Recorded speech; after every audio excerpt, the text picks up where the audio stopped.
ఇంట్లో ఉన్న వాటితోనే పోట్లీ బటన్స్ నేను ఈజీగా తయారు చేసుకున్నానండి. ఎలా చేసుకున్నాను ఏంటి అని చూసేయండి రండి. నేను పోట్లీ బటన్స్ మనం తయారు చేసుకోవాలనుకున్న క్లాత్ని తీసుకోవాలి. అంటే మనం పోట్లీ బటన్స్ చేసుకోవాలనుకుంటున్నాం కదా, మ్యాచింగ్ బ్లౌజ్కి కానీ డ్రెస్కి కానీ ఆ కలర్ మ్యాచింగ్ మనం ఏదైతే ఏ కలర్లో అయితే చేసుకోవాలనుకుంటున్నామో ఆ కలర్ క్లాత్ అయితే తీసుకొని అది 1.5 ఇంచ్ కానీ 1 ఇంచ్ కానీ ఉంటే సరిపోతుంది. ఎక్కువ కూడా ఉండొచ్చు కానీ వేస్ట్ అయిపోతుందండి. 1 ఇంచ్ 1.5 సరిపోతుంది. ఇంకా ఇంట్లో బ్లౌజులు కానీ డ్రెస్సులు కానీ కుట్టినప్పుడు ముక్కలు అనేవి వస్తుంటాయి కదా, పడేయకుండా చిన్న ముక్కలుగా కట్ చేసుకొని మనకి ఏ సైజు కావాలో ఆ సైజు మిడిల్లో పెట్టి ఇంకా రౌండ్ లాగా చేసి దారంతో చుట్టేసుకుంటే పోట్లీ బటన్స్ అనేవి సింపుల్గా రెడీ అయిపోతాయండి. ఇది లాంగ్ వీడియో కూడా తీసి పెట్టాను. ఇది కూడా అంతే అండి, సేమ్ కొంచెం క్లారిటీగా ఎక్స్ప్లెయిన్ చేసి పెట్టాను అనమాట. చూడండి ఓకేనా.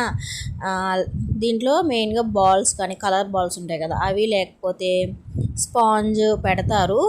నాకు రెండు ఇప్పుడు అవైలబుల్గా లేవు. ఇంక బయటకు వెళ్ళి తెచ్చుకునే అంత టైం లేదు, తెచ్చిపెట్టే వాళ్ళు కూడా లేరనమాట.